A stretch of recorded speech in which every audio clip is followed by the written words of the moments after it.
Look, I know I said I was going to do James Bond for a series look next, but spies just aren't very Christmassy, man. But you know what is? Watching a little boy torture criminals. Ho, ho, ho! So on a series look, we're going to review all 5 Whoa, wait a sec. There are 5 Home Alone films. 5. Wow. I mean, the Godfather series. The Rise and Fall of Michael Corleone. 3 films. The Lord of the Rings. The Epic Journey to Mount Doom and Bringing Balance to Middle-earth. 3 films. Home Alone, the story of a kid stuck at home. Whoa, hold up. We're going to need 5 films to tell that story, dog.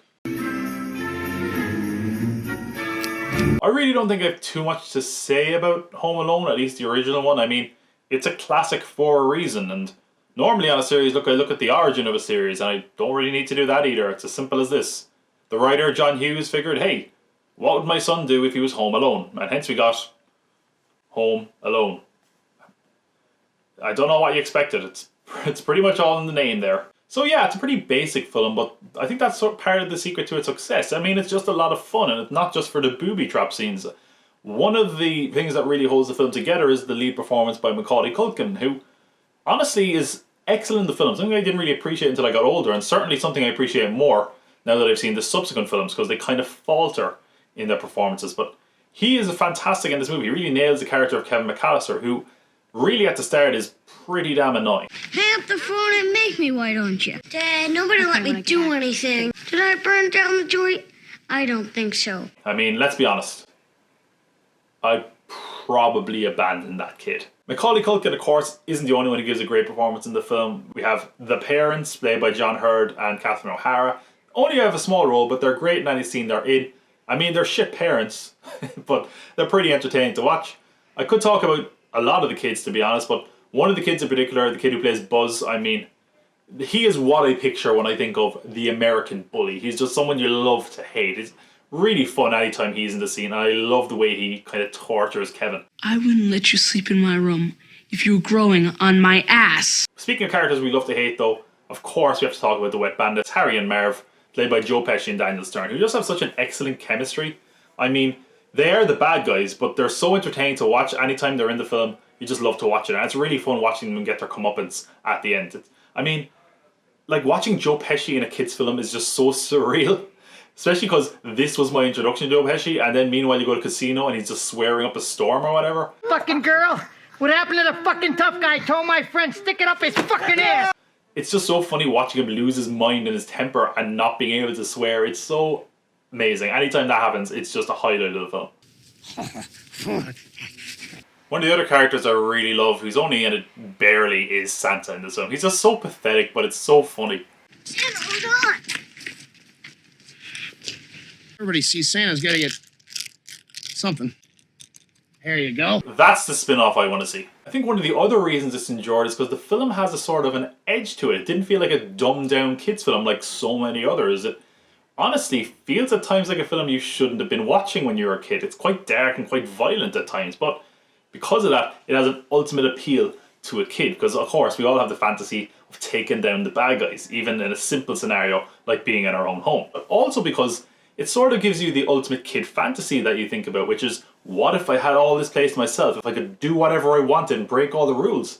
But meanwhile, it also hits home the message that as much as you were at an age where you might want some independence from your family and kind of to be alone at times, you would ultimately miss your family and you'd want to have them around forever. Instead of presents this year, I just want my family back. And that kind of is where it hits home. That's the important message of the film. So while the importance of family being a key message is definitely nailed really well, I don't know about some of the other messages in the film. In fact, it's one of a couple of times throughout the series where the messages are a little bit muddled.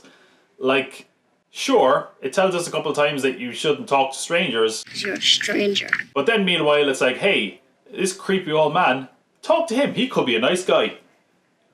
Yeah, but he could have just been a creepy old man. I mean, if a creepy old guy approaches you at a church, don't talk to him. Fucking run. Another highlight of the film is John Williams' score, which is just amazing. It's incredibly iconic, and of course we always hear it at this time of year, but it never really gets old. It has moments of whimsy and menace, and it's just perfect. I cannot get enough of the score of Home Alone. Of course, we also have the booby trap scenes in the film, which are just so entertaining. I mean, they're so elaborate, the stunt work is impressive. As a kid, it was just so fun to watch, and it's still fun as an adult, and you even appreciate parts of it more. And also kind of feel bad for the burglars, maybe a little bit more than you used to. So like I said, there's really not much I can take away from this film. It's a Christmas classic that a lot of us just love. I check it out every couple of years at the very least, and it still holds up, man. It's a lot of fun, and it really gives us that festive mood that we like for this time of year. Again though, it does leave me with just kind of few quibbles or nitpicks that kind of bug me having seen it so many times. Like when Old Man Marley says, "There's a lot of things going around about me, but none of it's true." That line always drove me crazy. Like, what is he referring to? Is he on about the rumour that he could be a murderer? He's not on about the family drama because he knows Kevin doesn't know about that. So, what rumours is he talking about? I don't care what the lesson of the film is, man. I'm pretty sure this guy might have some skeletons in his lodge.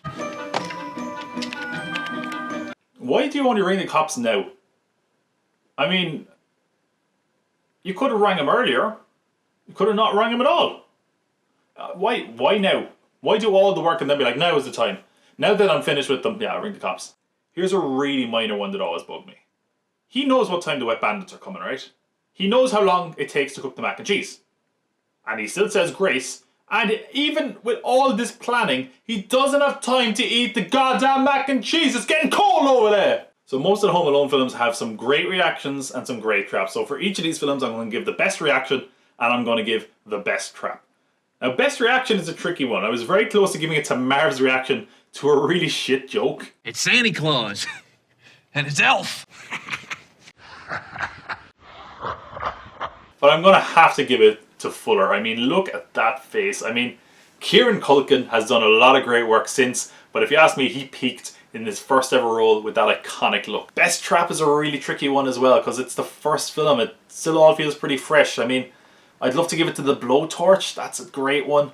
I love the Christmas ornaments just because of how simple and painful it looks. It's just, oh, that's the one that kind of stuck with me when I was younger. But I have to go with the paint cans because it's just classic, man. And it's still such an effective trap. Don't worry, Marv, I'll get him for you.